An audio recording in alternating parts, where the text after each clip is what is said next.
What do you think are the most common causes of repetitive strain? I think it could be through either not being aware of the damage that you're doing, trying to play through the pain barrier too much. It may be also to do with if you're teaching yourself, you're not aware of these things. It could be occasionally, rarely, through bad teaching, bad posture, bad positioning of the hands, particularly the wrists. And I also, if you are receiving lessons, that the teachers need to understand what will work for that particular student. I don't think there's one thing that will work for everybody. No. It's to do with the angle of the guitar, the wrist positions, the height of the wrist, this and so on. When you're on the road, there's nobody travelling with you, usually. If you're a soloist, no. Soloist, that's it. You get yourself around, carrying suitcases. There may be one reason why I did this wrist, carrying a heavy suitcase. That's quite possible. Why do you think a one-size-fits-all approach doesn't work for technique? I think it's particularly to do with the right hand. You have to look at the size of the hand and the relationship of the thumb to the fingers. And we've got this so-called new hand position, which is very low. It's okay for many people, indeed you might say for most people. But if you have a very long thumb, this low hand position can easily mean that your thumb angle is not to the string is not sufficient. And then they also have this bending of the thumb very often, so you're putting strain on this main tendon here. And I know several people now that have quit because they can't play anymore. Right. Don't get me wrong, that position can work very well for some people. What I'm saying is I don't think it works for everybody. And it's curious that the old sort of Tarraga-Segovia position of the right hand, which is more that. And they come along and they make comments about how, isn't that a great strain, it's a great stress playing with the slight turn of the wrist. Well, I said, no, it isn't, because you just do that and it's there. That's it. It's not that. It's just there. It's very relaxed, actually. I find it more relaxed than holding the hand like that. But then again, I learnt in the late 50s, so it's perhaps a different approach. But that way does bring the thumb out like that. You don't want a great big arch like that, but it's just there. If you look at some of the great players, it's very relaxed. Who do you think is most at risk from developing a repetitive strain injury? Office workers, musicians, athletes, or cleaners? Oh, this is a test question, and I'm not sure I know the answer. It's a little out of your field. It is really. Well, musicians, they're many and varied. Depends what you play. Well, okay, let's narrow musicians down to virtuosic musicians who really want to be the top of their field, rather than someone who strums a few chords and sings. And then you had office workers, yep, cleaners, yep, and athletes who you would imagine would be very well trained. Yes, because they have to be. And I have a feeling that you know very well the answer to that, and then you're going to prove me wrong. This is not about proving you wrong. This is about people's perception of danger and risk. I would say high up would come office workers. Why? Not having the right kind of chair, being locked in a position for hours on end, developing this strain on their computers and keyboards and things like that. Also neck problems perhaps. Lack of circulation, lack of exercise. An athlete, of course, it's the opposite. Yes. Plenty of exercise. And lots of moving. And lots of movement. Yes. And lots of advice, hopefully. Also, that's a very good point. I think I still go with office workers above musicians. Well, musicians will come high up, I think. I would say that the risk between them all is probably fairly evenly balanced. Really? No. But you see why I'm going with musicians and office workers? It's sedentary. Although athletes they're obviously high risk because they're putting their body through maybe a few hours every day of high risk, high intensity training, they do have professional coaches who are qualified to deal with this kind of thing. Yes. But musicians don't have this. You have the feeling with musicians that, certainly my own career, you're very much on your own. You've had your guitar lesson, but after that, mate, you're on your own. This is another question that's not testing your knowledge, but how common would you estimate repetitive strain injuries are?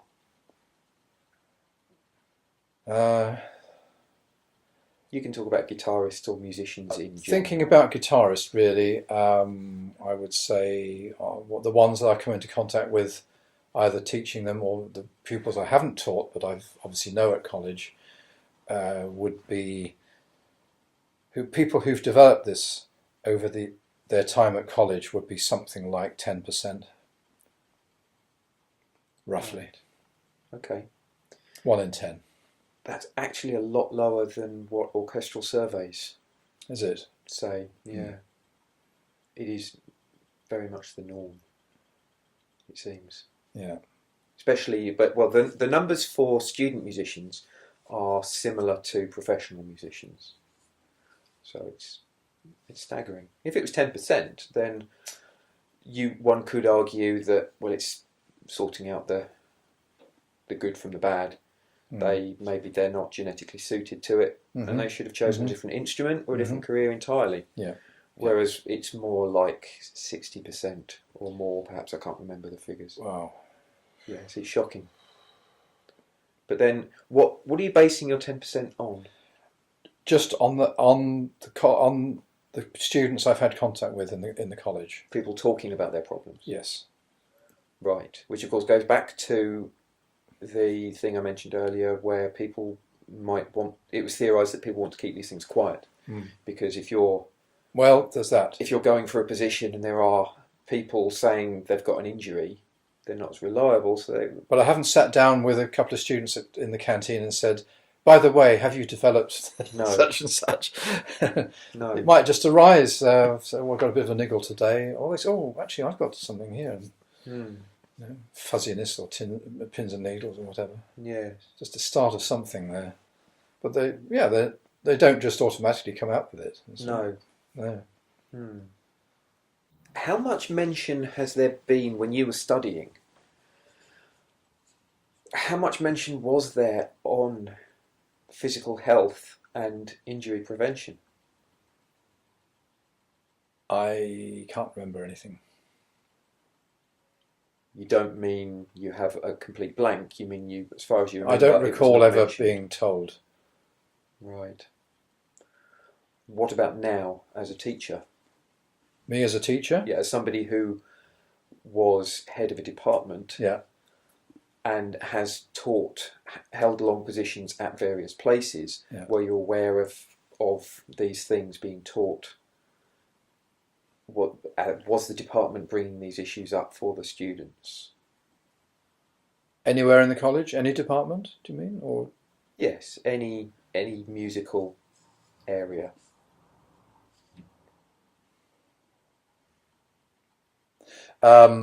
More these days. Right. So what? 10, 20 years. In the last 10 or 20 years, there's been more involvement. Okay. Can you tell me what kind of things are happening now? It's mainly postural issues. So they're bringing in Alexander advisors? Yes. Right. Fantastic. Wow. Yeah. And hear how the performance improves almost immediately. What does it do to them? They relax more. They're aware of their bodies. So they flow more? Yes. Right. Yes. That's amazing. So people nowadays in the institutions are getting more. They're getting lots of yes access. Yes. Indeed, at ours, if they want that, they can ask for it as well. They can ask for extra advice and sessions, physiotherapy and so on. Right. Wonderful. If only it had been before. But it was sort of grin and get on with it. How many teachers do you know they go through exercises with their students about rotating the shoulders and all this and wrists? And nobody ever did it with me. Nobody? No. I think very few.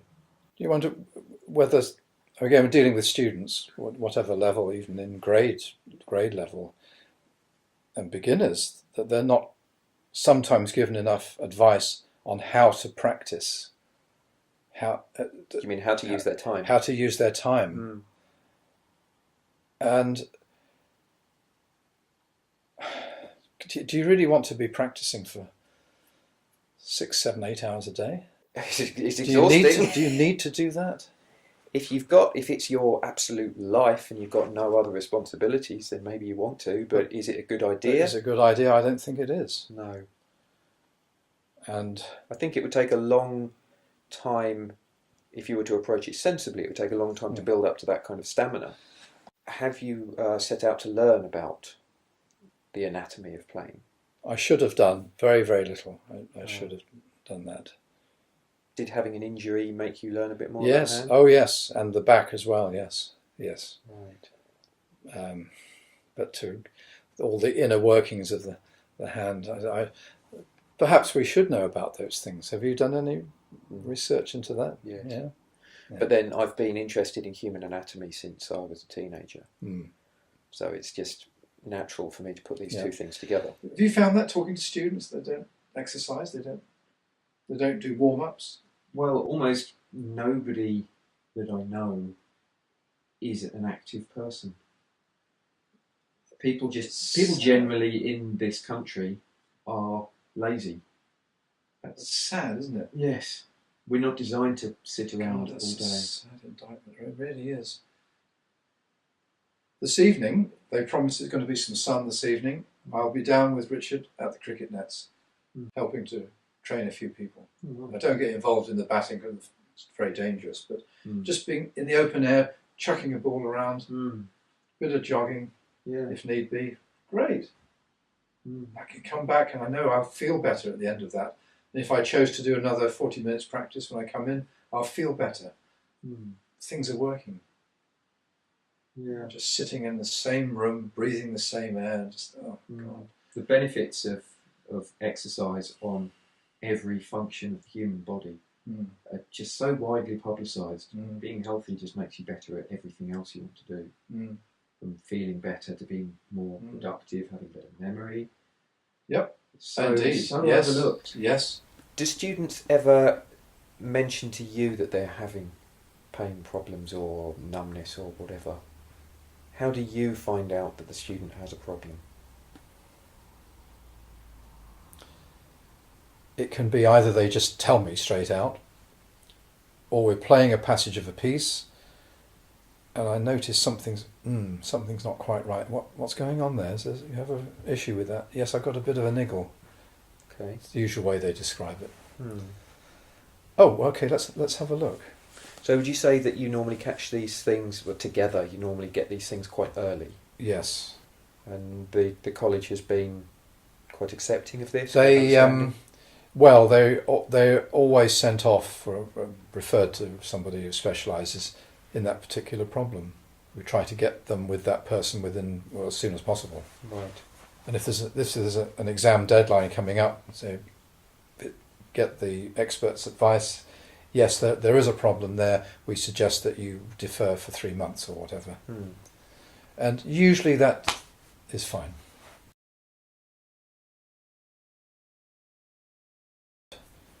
That's that big injury I had back in...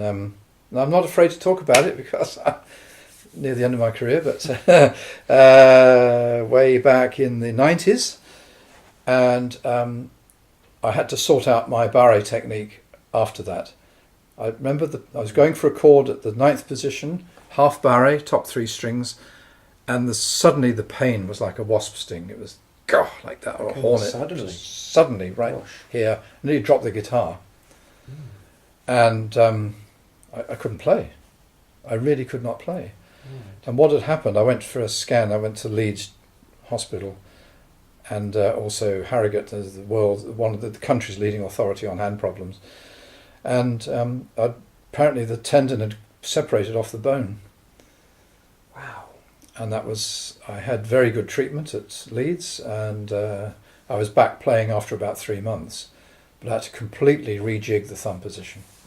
You must have been generating a lot of force. I was putting sideways pressure on because the thumb was going there between 1 and 2. Right. Because I'd been told that was the natural position, and it went just in a split second. I couldn't play, and now it's sorted out. I also have some stress here in the outside of the wrist. If I do a 2-hour practice session, it just balloons. It's just big swelling comes up. Right. That's been there forever, almost as long as I can remember. Right. Why it is, I don't know. Also had tennis elbow. And the one thing that cured me, that was, what's it called? Acupuncture. Right. Which arm was this? Left. Where did they put the needles, approximately? Oh, the usual places here in the feet and here. I can't. It's so long ago now. Right. Yeah. You didn't mention the elbow though. Did they actually put any in the elbow? I think they put one in. Right. Yeah. I'm not an expert on that, but No. I tend not to look while they're doing it. Do you want to know how the back went? Yes, definitely. Yeah. So Apart from that thumb thing, that crippled me for 3 months, the back is a much longer term thing, and it just went. I remember one of the very first Wigmore Halls I did, and John Duart was sitting in about the 6th row, and he came up afterwards and he said, "Okay." He made some nice comments about the concert. He said, "But do you realise you lean to the left?" To the left. presumably. So, well, Jack, it feels good. It feels fine. He said, one day that may catch up on you. And he was right. I've looked at a lot of pictures of classical guitarists recently using a footstool, and they all lean to the left. Yeah. Haven't seen anybody not do that. Mm. So when was this? Oh, mid-70s. Right. And when did you first start getting back problems then? This is within the last 15 years. Right. So it took a long time. The thing is that when it happens, it's catastrophic. But I don't like filling myself up with pills. Well, it's generally masking the symptom. It is, yes. With the physical problems you've had, all it's going to do is prolong a big catastrophe. Yeah. But I tried physiotherapy. What are the others? There's similar things. Manipulation. Well, there were so many. Yeah. Physical manipulation. I've tried many over quite some time, and with lots of bone crunching and things, but nothing really seemed to change. And I'd get these spasms about twice a year. Getting out of a car, Right. suddenly, the first time it occurred, I'd been typing in email, and I just sat back as you do, just to stretch, and it went. Oh, I nearly fell on the floor, and that was 3 weeks I couldn't move in bed. gosh. It's so bad, it took half an hour to turn over in bed, half an hour to actually get out of bed. Just literally just move, just almost like that, an inch at a time. It's not just a stiff back. People don't often realise how ghastly it is. No. It's agonising pain, not being able to sleep at night. What part of your back was... It's the bottom 2 vertebrae. Right. And I had a scan, the MRI, saw the specialist a couple of days later, and he said, well, we can operate next week if you want. Wow. Or you can take painkillers, or you can take time off work and just relax. But he said, if we do the operation, then you can't work for half a year. I said, I think I'll take the relaxation option, if you don't mind. After about 3 weeks, gradually it came back and was fine, till it happened the next time. Okay. He said, do you want to see your scan? It makes you feel quite queasy, actually. And he said, that's the problem, it's the disc. It's the lowest, I think it was the lowest one. The intervertebral disc. Yeah. What was wrong with it? He said, as you get older, they get less malleable, less flexible, and they begin to pop. They move. The sideways, So it was herniating? yeah, the sideways, and it goes that way, and it touches on the sciatic Oh, nerve. you were leaning to the left, and Leaning the disc to the is left, going it to pops to the other right. side. Hmm. Yeah, that's what it does. Right. He said yours is it's in the first stages, but it's touched that nerve. It goes right down to the foot, doesn't it? Yes. Yeah. The right foot now, I've only got half the feeling in it. Feels like sponge. Oh, right. Wow. So we agreed to let it lie like that. He said, but I can operate if you want. And you could see on the scan it was just poking out. He said it's not very much at all, but it's enough. Doesn't need to be. There's not Because much. the sciatic nerve, he said, it's about a pencil in width. But goes right down. So quite possibly will get worse. He said it's actually. He said what's happening to you as you get older. In fact it's quite normal for people in that sort of profession where the back is under stress and so on. And they said one's going, the other's showing signs of going. Right. So he said this is normal for a guitarist. This is he's in his experience, yes, or for people whose work involves odd positions of the back. Right. So I actually talked about this with a number of people. I said, well, you've got to do something else. You've got to have a support. You've got to get out of leaning. And now with the cushion, and it's absolutely fine, and I don't really lean anymore. It took about half a year to get used to it. I tried the other week playing I thought I'll try with the footstool. I couldn't do it. I could feel it was wrong. Right. It felt awful. And the guitar, because you're going that way, it's not simply that way, but you're going forward because you tend to lean over it like that. And with the cushion, the guitar is brought that way and you're more centralised. Oh, you found the guitar shifted? Yes, a couple of inches. That's not what Shearer's book says. He Really? says that it actually. He says the footstool is preferable because the instrument is more. The centre of the string is closer to the central. I never found that. No, No, definitely, that's not what the pictures in his book say. Definitely more centralised, and those couple of inches made all the difference.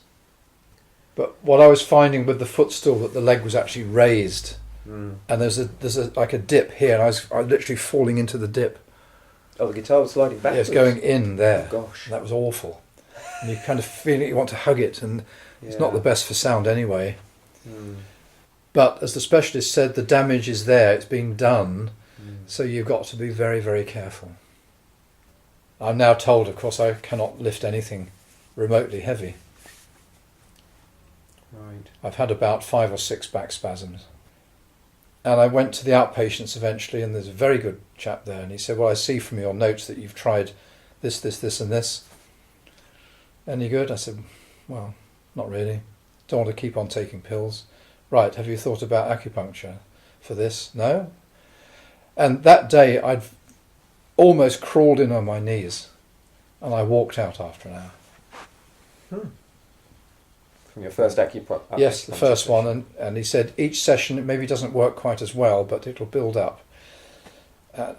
Some people find it doesn't work at all, but certainly in that respect it was marvellous. You've had to reassess your posture and your technique because of your thumb injury and your back injury. Yeah. Has that improved your playing? I would say so. How open do you think the classical guitar community in general would be to a totally new design? I would say pretty open these days. Okay. Several decades ago, no. But now, no, I think it needs to move forward. It does need to move forward.